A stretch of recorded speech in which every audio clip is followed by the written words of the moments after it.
views and opinions expressed in this program are those of the participants and do not necessarily reflect the views of BronxNet or the program underwriters.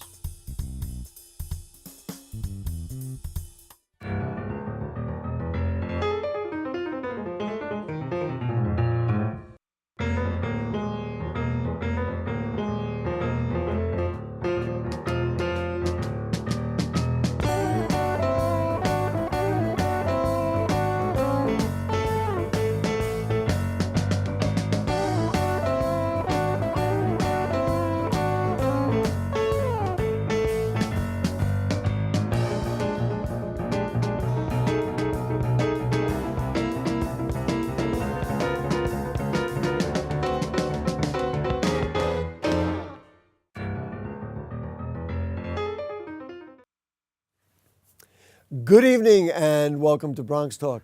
Tonight we're going to delve into the connection between the environment and art. We're also going to talk about one of the Bronx's best art organizations that's been having difficulties getting back into its own building. Kind of an unbelievable situation. So we'll expand our consciousness and our culture tonight. We bring back a friend of the program, a Bronx-born artist who uses his passion for the environment as inspiration for his unique brand of artwork. He's always got an interesting point of view. Welcome back to BronxTalk, Daniel Lanzilotta. Nice to have you. Thank you. And they run some of the best art programs in the Bronx, working in a variety of realms. And yet, the Bronx River Art Center is 7 years in waiting to get into their own building. Seems insane. Please join me in welcoming, she's still fighting, from the Bronx River Art Center, Executive Director Gail Nathan. Always nice to have you. Nice to see you, Gary. Let's start with you, Daniel. You brought stuff, and Yes. why don't you give us, before you show us, we're going to get into detail because it's rather intricate work, what the theory is behind the artwork that you do. Yes, the theory is basically looking at an object and trying to understand what the potential of the object is. And so we live in a culture of consumption. And we buy things and maybe weeks later it's out on the street. And I take In the form trash, of refuse or garbage or whatever. So I take Yes. many walks several times a week just to look at trash. And you'll see What a great job. flat screen TVs. They're like a dime a dozen. Flat screen TVs that go for several $1,000s they're spewed all over the place. Wow. And cleaning products and all different types of mops. They're advertised on TV. They're dust collecting mops. They're literally everywhere. So I approached everything from a Gestalt principle of design. Things are the sum. The parts are the sum of its whole. Okay. Right. So, for instance, I'm going to ask you a question, and I'm going to ask you what this object is. Well, you know that I would know because I'm a big baseball fan. That is a baseball. A baseball, right? Can I hold it? Yes, of course. It looks small. And so that's a baseball. It looks really small if it's going 90 miles an hour and you're trying to hit it, but And that's another story. everybody thinks it's a baseball. Well, of so course. when you approach a person, whoever they may be, African American, Puerto Rican, Italian, Jewish, Muslim, gay, straight, whatever it is that you are, whatever package you come in, people are stopped by that first initial reaction. Meaning that it is a baseball. In other words, the skin of the baseball is a skin, and it's a baseball. So Defines we stop at that point. Right. And so I say to you, well, if you go deeper and try to understand a person, because as I was a classically trained chef, so I look at the world in flavors. And so that's helped me as an artist to understand things in terms of how people are, what their ethnic identity is, and what languages they speak. I'm dying to know where you're going with this I was just baseball. gonna So say, with the we've baseball, gone from trash I'm to baseball. going to tell you that to me could be a ski cap, it could be mittens, it could be any number of things, because inside that baseball is a ball of yarn. Right. And so I took out the yarn. Okay, we're going to And hold it up hold so it up. people can And see I it. had a friend of mine knit me something from a baseball. Wow. So This is actually, a baseball. wow. the So here we go. We went from this Right. to this. So the lesson is. Wow, look at this. Is actually not particularly for me, but it's a nice little thing. Go beyond what Wow. you're seeing. Try to understand and start having conversations with people who are unlike you or not looking like you. So that there are, I guess the wider presentation of this is that there are objects out there that can do more than just what Right, they are. that brings us to repurposing, upcycling, recycling. So we're trying to get people to understand what they're purchasing. So for the 20 years that I've been working with plastics debris from the oceans and waterways, I went down the whole litany of all of it, like consumption. It was all about consumption. You got to teach people not to consume. Then it was the recycling programs because they're really not working to their full effect. That's for sure. Then over a course of some time, after doing this for a long, long time, I came to the conclusion that it was none of that. It was a spiritual deficit.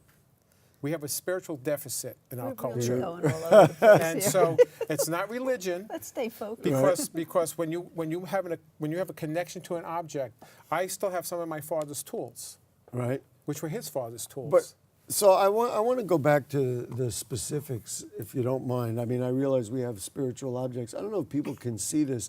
This is another creation that you made out of things that you found. There's a somewhere. Gillette razor Can we get a blade. close-up of Gillette that? razor blade. There's the orange donut shop straw in there. There's the green coffee shop object from the famous green coffee shop place.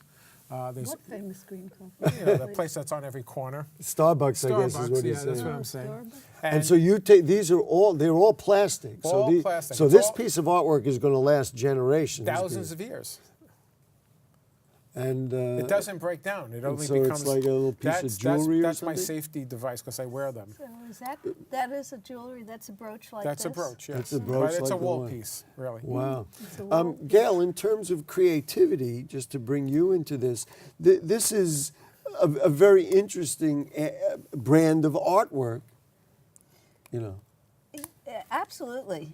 And I'm, the another part of this story that I'm interested in, and particularly that we're interested in showing the youth in our program, is that this is a commodity as well.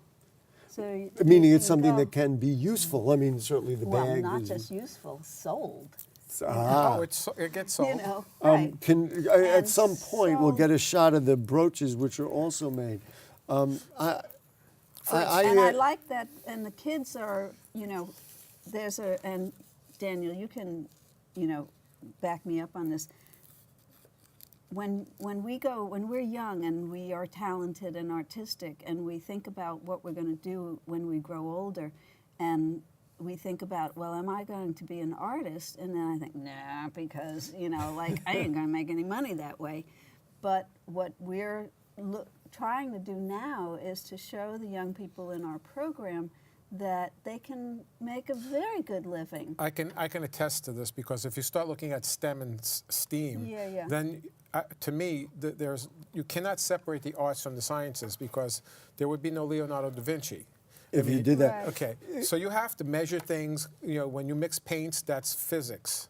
What I'm interested in and have been interested in since you came to our program, whatever, 2, 3, 4 years ago, whatever it was, and you've been here a few times, is the fact that this is one of those things from Starbucks, one of those stirrers, and it just becomes a nice piece. Right. I introduced the program by saying it was a combination of art and the environment. And I should have brought it, but of course I discarded it like everybody else. I bought a small Apple product, like some sort of adapter for. I couldn't get into the package.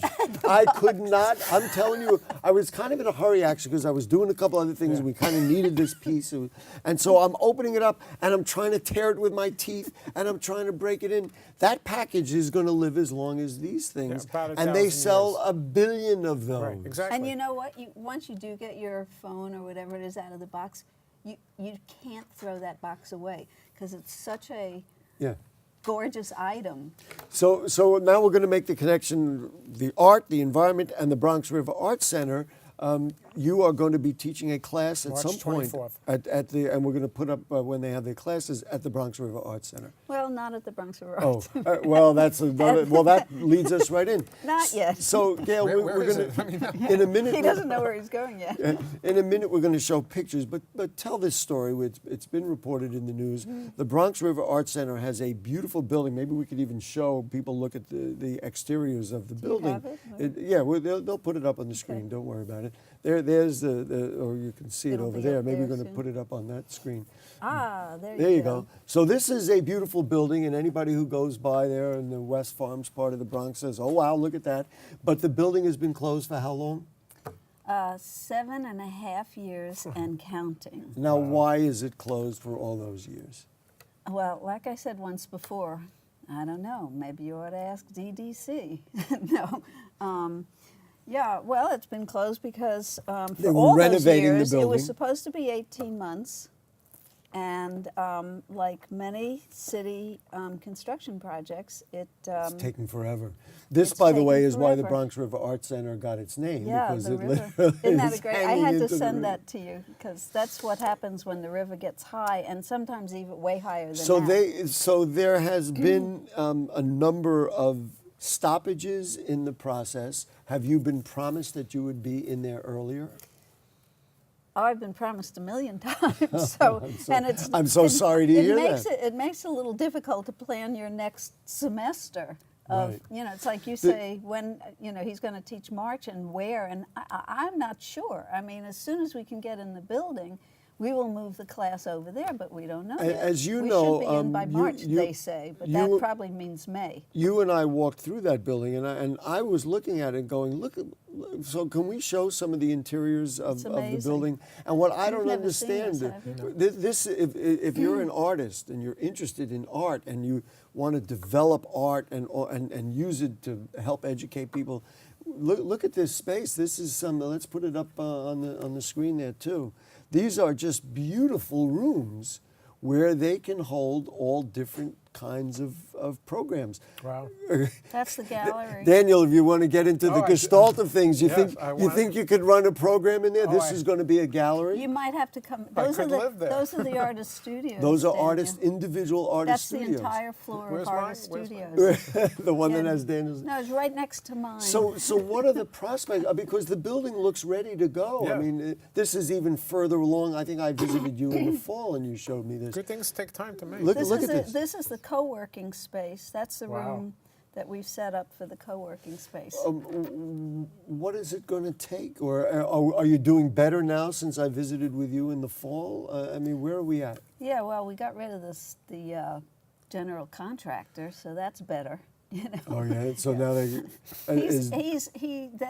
They closed out the general contractor, who's been really difficult, but so they essentially gave him substantial completion. Doesn't mean it's complete, and doesn't mean that we don't still have an 8-page punch list that he still has to be responsible for, but he's out. When we talked in November, you had said to me, well, now they're telling me March. Well, March is just, 2 or Yeah, 3 weeks right, away, right. and we're not getting in there in March. Oh, my goodness. Well, I'm pushing for it. I know you are, but but at this point, there's still more delays. Oh, that's This the I wanted to garden. show. Wow. This is a That's picture the of a green roof. rooftop, and what Daniel doesn't know, because we only had one shot of it, it is a beautiful rooftop. The plan here is to do what? Well, we have When you get into the yeah, building. I mean, we have a beautiful garden. I don't know if you've got shots of the actual garden of the rooftop, We don't. because this is just like Just one of one. the Is there a kitchen? downstairs, a kitchen. But of course, You could run cocktail parties out there, receptions, fundraisers, all kinds of things, and it's in the evening when the sun is setting over there, and with and films. what I around. like is the theatric way that Gail was like in the evening, and all that kind of stuff. It really, it really is pregnant with possibilities. So the city, you think at this point, are they dragging their heels, or because of a bad contractor, they don't know what to do? Isn't that nice? That's the That is the that's the backyard. garden in winter. Our beautiful garden. which Wow. we did without DDC, and that's why it was Right done by the 3 years river. ago. And so is the city dragging its feet at this point, or are they listening to you, and are we getting in there? Oh, I goodness. don't know. Well, Oh.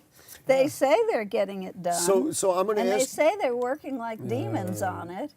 So I'm going to ask you the same question I'm about to ask Yeah. Daniel. So what is the value of having arts programs like the ones you run for communities in the borough of the Bronx? And this is right in West Farms, right in the central part of the Bronx. You know you're getting the same question, so hang on. What, Well, of course, the issue is that they're not getting it in school, or very little, and what they are getting is nominal. It's barely what we would call art. So the important thing is that not that we want to, just grab all the talented kids and make them artists, but that having a very strong professional experience in the arts that they can get in an organization like ours, in a great after-school program, gives them the dynamics of a personality, that self-esteem, all those good things that all the other programs talk about, but through the arts and through a really good art program, you change the mindset and you change the body. and you change the here are person. pictures of some of the programs. So you say, wait a minute, they're still running programs. This is in the community board, right? They were kind Community- enough to give you kind space. enough, But absolutely. imagine these kids in the kind of building that we just got to look at. That's what the dream is. I'm going to add one thing, and then Daniel's going to get the same question. Children who have issues in their mind, who have, maybe they come from maybe not the prettiest circumstances. We have it in the Bronx, there's no denying it. When they get into an art class, that comes out and it gives them a way to express themselves and self-actualize themselves. Yes. If they don't have those programs, those youngsters will not have as good a chance as others. To me, that's the value. Now you can answer the question from your perspective. Where do we begin, right? Well, I think speaking for myself and studying art, and I have a BFA from Carnegie Mellon University in theatrical set and lighting design, and from the Bronx. And so I think when you have anger issues, anger is going to go either one way or the other. It's either going to be very destructive or it's going to create incredible art. And I've seen both. So I was going to say, Yeah, now we know, so- now we know how angry Daniel. Exactly. And so you either I you either- appreciate that you didn't deny it. That's So that's either appropriate. you're going to learn how to funnel it in one place and put your energy into the art, and that becomes a healing process. And for me, it gives you discipline. So I am a very disciplined person, just by my nature. So by being an artist, and artists sometimes work alone. Right. They're in a studio, they're not socializing, and so there's a focus. It gives you focus. Right. It gives you the ability to see through an idea, because everything outside of us is an idea. And so for a young person growing up, this becomes essential.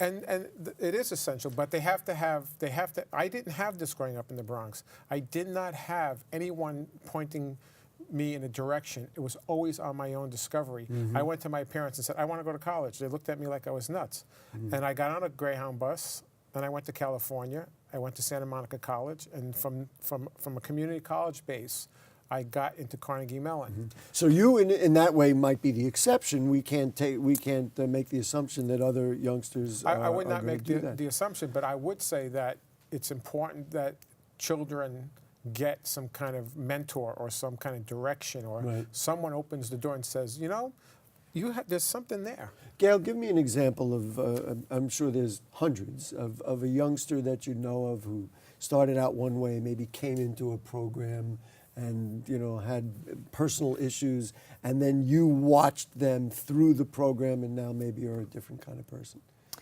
Well, the exciting thing is that there's quite a few kids now, since I've been at the Bronx River Art Center, which is probably way too long. Should who we have- ask, or we don't want to ask how many years? Don't ask.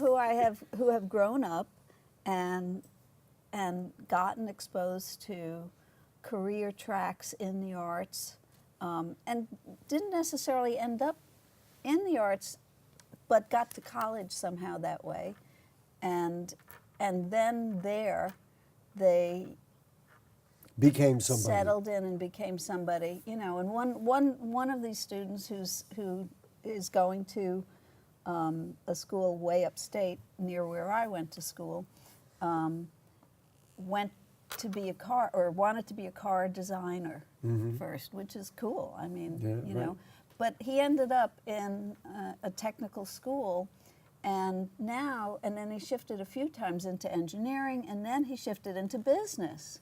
Wow. You know, but the beauty is that he's taking that creative spirit that he got from our program, and it allowed him to Freed make his those mind. Freed his changes. mind up. Yes. Yeah. Yeah. And I would add that there's no better time to be an artist than right now, because of the internet, because of taking control That's and fascinating. owning your own thing. Because I do all my own marketing, I do all my own And you have a publicity. chance to do that, And you don't, whereas there's in no the middle past. person anymore. Wow, I would so, never have So thought you're that. posting things to Facebook, to Instagram. There's online galleries, and you can represent yourself. Fascinating. And that gives you the ability to have another type of job. Plus, you can show pictures of your artwork and All day long. Instagram, and it goes all over the place. And I would say that, and I could get run out of town for saying Uh-oh. this. Drum but- roll, please. Run out of the Bronx town. But you don't necessarily have to go to college anymore in this era. You know, and I'm seeing that, and of course we know that, like, maybe not Bill Gates, or maybe he is a dropout, but certainly. Yeah, he dropped out of Harvard. Right. Not a bad They all place to dropped drop out. all these, you know, amazing Right. developers. But you're not going to be able to do that unless your mind is free and unless you know how to create Right, something. so I personally it's would not actually- recommend not going to college. It's actually, though, our programs with the age level that we're working with, which, you know, is anywhere from 7 years old to late teens, you know, that is the critical moment to help frame that mind and body to being a creative person. Then they could do anything they want to do. Back to the idea of art and environment. You and the Bronx River Art Center did this incredible project about Starlight Park. So it was not only art, the environment, but also history, and the history of the Bronx. So give us a little background. Of course, you didn't have a place to show it, so you found a little shack on West Froms Road. And you know I was there. I was there, yes. So we can show. Actually, that was an artist studio. It was an artist studio, but And home. of course, more centrally located would have been better. And the kind of work and research they did, you know, really deserved to have a gallery. But we'll show a picture or two of it. But tell me a little bit about it, and then the thought about Starlight Okay, well, Park. this in is the actually a future. project that's just getting started, really. The show that you have pictures of was a introduction to the history of this We can put idea, that picture up, by the way. Go ahead. which is, and so it's a project that we're doing to do essentially a very big public art installation in this newest segment of the Bronx River Greenway called Starlight Park, with supported by the Lincoln Center Cultural Innovation Fund. And There's a look at what the exhibit was in some guy's house, but it his was gallery in his room. little gallery room in his Yeah, in his house. in his But they house. did a wonderful job. Now this is actually Starlight Park. this is Starlight Park, and you can see how empty it is. This is the entrance from 177th Street, which is right facing our building, just on the other side of Tremont Avenue. And you can see that it's been redone. It's been recently constructed, but there's nothing happening. And that's the northern part of Starlight and Park. so your we plan is to do proposed- something with it. Right. We proposed in this cultural innovate. We had to come up with something innovative, which is not hard for me to do. Right. It was I knew that there was a few things going on this site many, many decades and decades ago. But in my research, I found that exactly 100 years ago, in 1918, there was a world exposition of science, art, and industry On that land. on that exact land. And so that's what that boom, exhibit. Then you and created.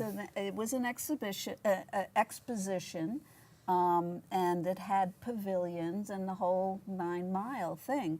And so I decided we would do a reenactment, a 2018 reenactment of the World Exposition of Science, Art, and Industry, call it now Science, Art, and Technology, and invite artists to create temporary public art pieces that will also sort of double as pavilions. Now, I'm told by the Parks Department And so not to use that eventually word. some of those things will be in those big empty spaces in the park. Yes, they're going to, not so eventually, by June. By the end of June, because we're going to open on the official 100-year anniversary, which is June 28th. Wow. Dan, when you and I first talked about having you come on the show, we didn't know who the second guest would be. Now you see why I put the two of you together, Yes, because what absolutely. Gail is working on is the same philosophy from a different angle Absolutely. that you're saying of And putting. hopefully she'll ask me to be part of it. No, Well, but you are going to be teaching, right? yes, hopefully so, We're going to be yes. teaching, Okay. yes. So what's next for you? Do you have projects or things you want to tell us I am about? trying And then to, we're also going to put, for people who want to these classes, we want you to demand the classes because they're offering them all over the place, and you and your kids should participate. That's the way I feel. Go to our website.